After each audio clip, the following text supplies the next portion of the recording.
बिस्मिल्लाहिर्रहमानिर्रहीम। अस्सलामु अलैकुम वरहमतुल्लाहि वबरकातुहू। पीस पार्टी के सदर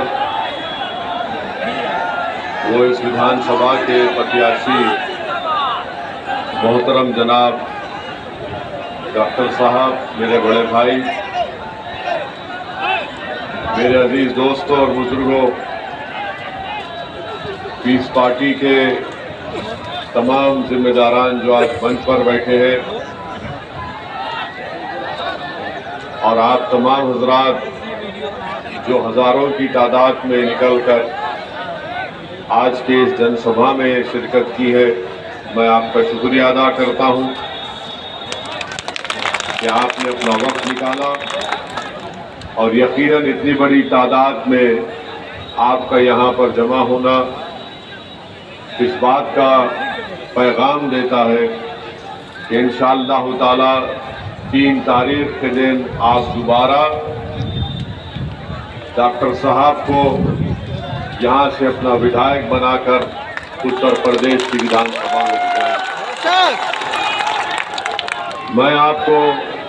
मैं आपको सिर्फ यही बताने आया हूँ कि मजलिस इत्तेहादुल मुस्लिमीन डॉक्टर साहब की तारीफ करती है। मजलिस इत्तेहादुल मुस्लिमीन भागीदारी परिवर्तन मोर्चा का हिस्सा है और उसके कन्वीनर बाबू सिंह कुशवाहा साहब है और हमने ये तय किया कि जहां भागीदारी परिवर्तन मोर्चा का प्रत्याशी नहीं होगा वहां पर डॉक्टर साहब की पार्टी की हम उसकी तारीफ करेंगे और जहां पर डॉक्टर साहब की पीस पार्टी का कैंडिडेट नहीं होगा वहां पर भागीदारी परिवर्तन मोर्चा की डॉक्टर साहब तारीफ करेंगे। मेरे अजीज दोस्तों और बुजुर्गों, मैं सिर्फ आपको ये पैगाम देने आया हूं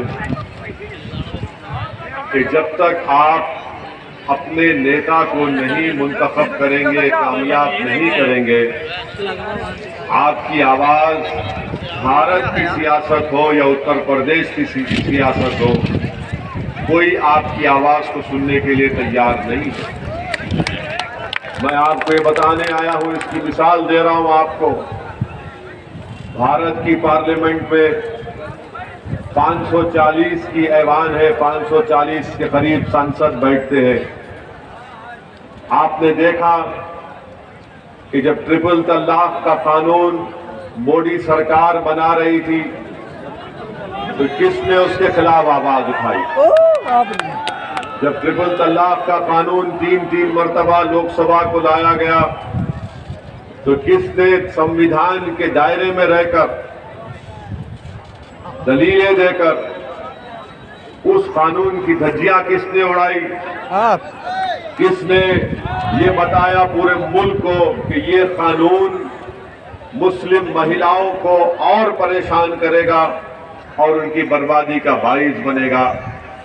समाजवादी भी थी, बसपा भी थी, कांग्रेस भी थी और जो कुछ मैं कह रहा हूं वो हर चीज रिकॉर्ड में यूट्यूब पर शामिल है, मौजूद है, आप देख ले सकते हैं।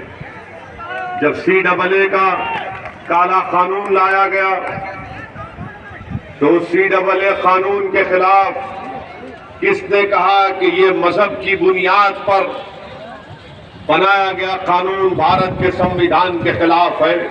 किसने सारी दुनिया को और देश को बताया कि हम इस कानून को नहीं मानेंगे?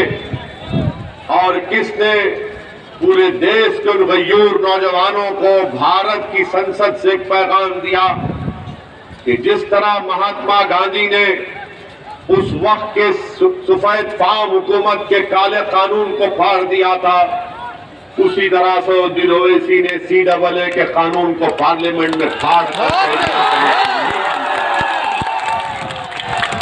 उसके बाद अल्हम्दुलिल्लाह उसके बाद देश के कोने कोने में हमारी इज्जतदार माँ और बहनों ने, हमारे गयूर नौजवानों ने और उन तमाम जिम्मेदारों ने जिन्हें देश से मोहब्बत है और रहेगी, जिनको संविधान से लगाव है और रहेगा, उन्होंने पुरअमन एहतजाज भी किया।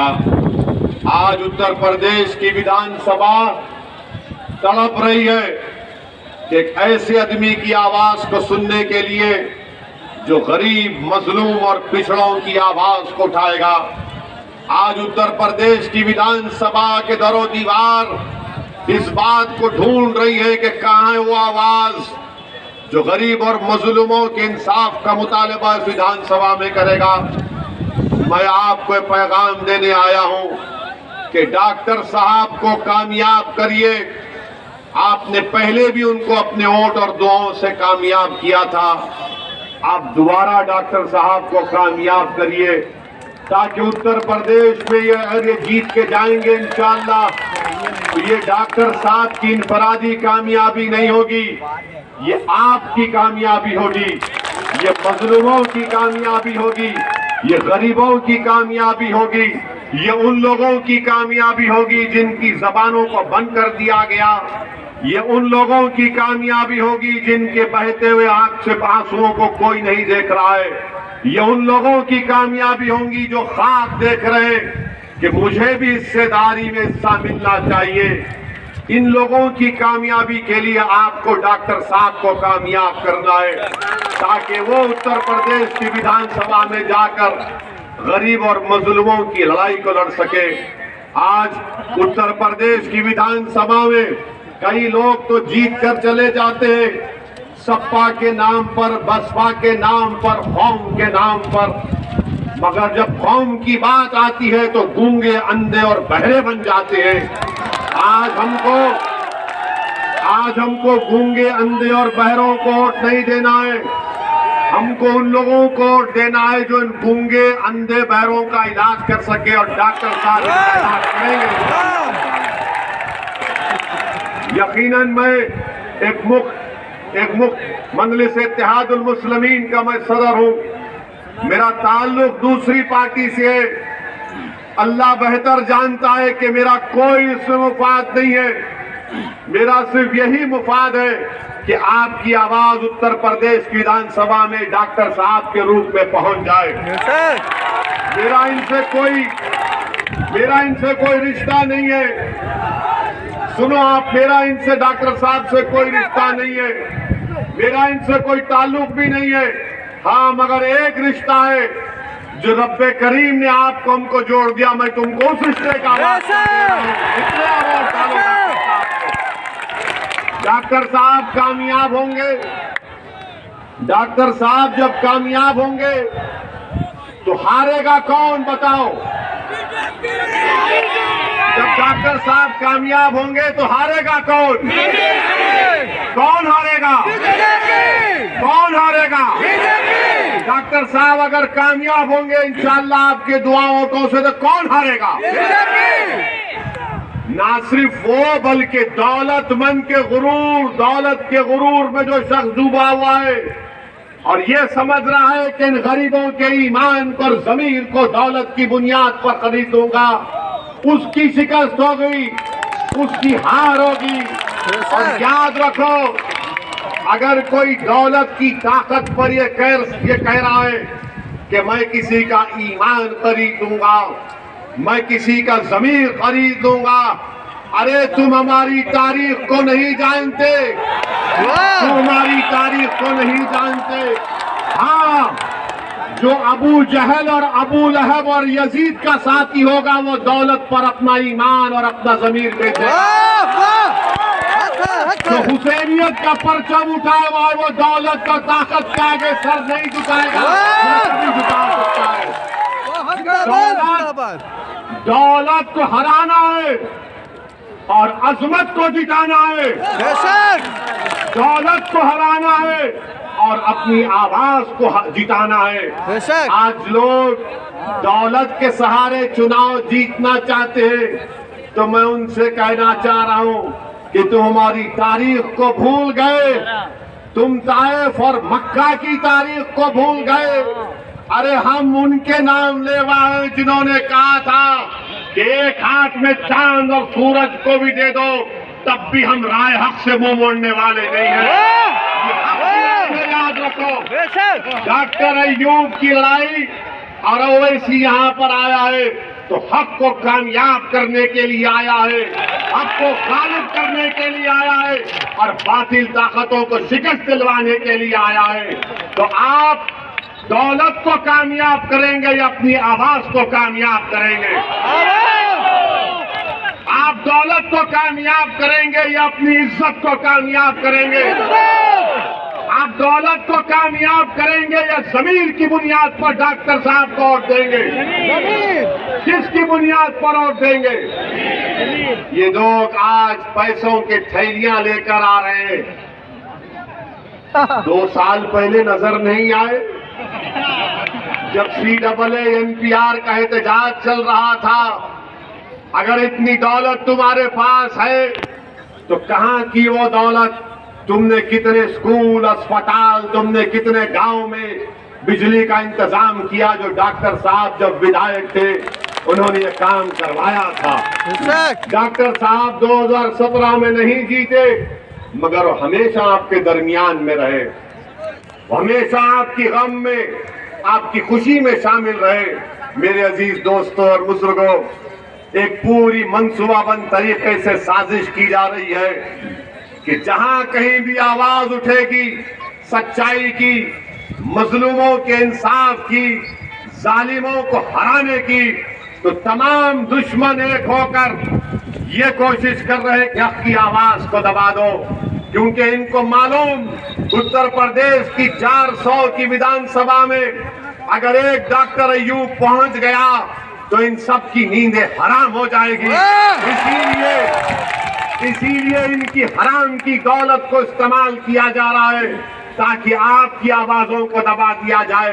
अरे डॉक्टर अय्यूब की जिंदगी आपके सामने कोई अहमियत नहीं रखती।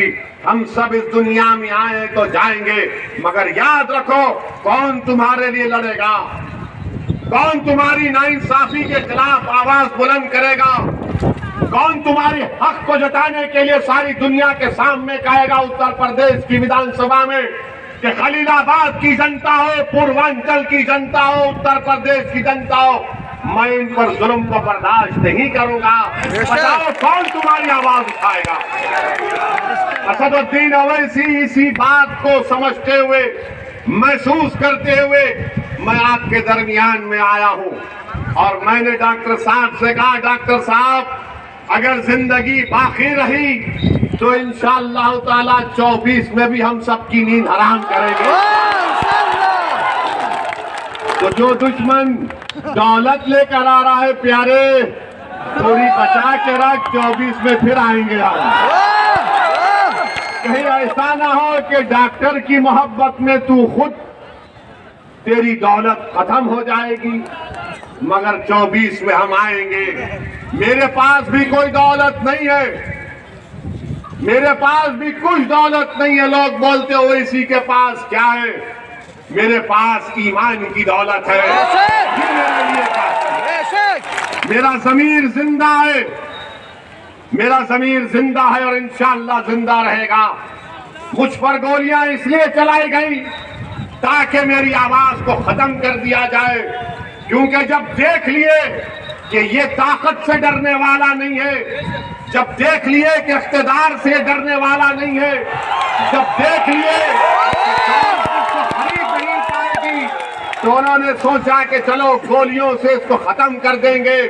अरे तुम गोलियां जितने चलाना है चलाओ, मगर याद रखो ओवैसी इस दुनिया में उस वक्त तक रहेगा जब तक अल्लाह चाहेगा, जब तक अल्लाह मुझे जिंदा रखेगा। मैं आपके दरमियान में खड़े होकर दोबारा अज़म कर रहा हूं, अहद कर रहा हूं कि जालिम गोलियां चलाएगा, कुछ भी करेगा, मगर मैं आपकी आवाज को उठाता रहूंगा, उठाता रहूंगा।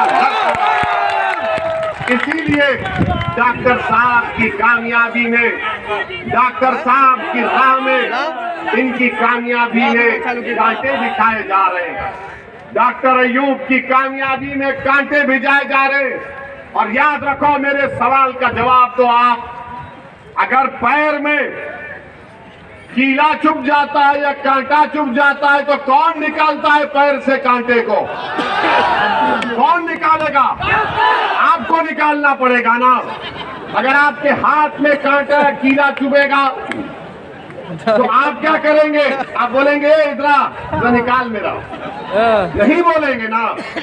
डॉक्टर को बुलाना पड़ेगा ना इलाज के लिए। आप अगर आप ये समझेंगे नहीं वो बसपा है, वो सपा है, याद रखो ये आपने कहानी हमने बचपन में पढ़ी थी कि एक सांप के दो चेहरे होते, ये वही है लोग। एक था विधायक बीजेपी का, और आप जानते हैं कि शाही कला मदरसे के बारे में इन्होंने क्या किया था। बीजेपी में थे तो अखिलेश यादव ने कहा कि आजा मेरे पास एक वॉशिंग मशीन है, तुझे उसमें डालूंगा तो तू सेकुलर हो जाएगा। वहां पर दौड़े और उनको टिकट दे दिया गया। बीजेपी ने किसी और को लाया है और बसपा ने किसी और को लाया है। याद रखो मेरी इस बात को, नुकसान हमको गैरों से ज्यादा अपनों से पहुंचा है। नुकसान हमको गैरों से ज्यादा अपनों से पहुंचा है। करबला की सरजमीन पर नवासे रसूल पर तलवार उठाने वाले कौन थे? टीपू सुल्तान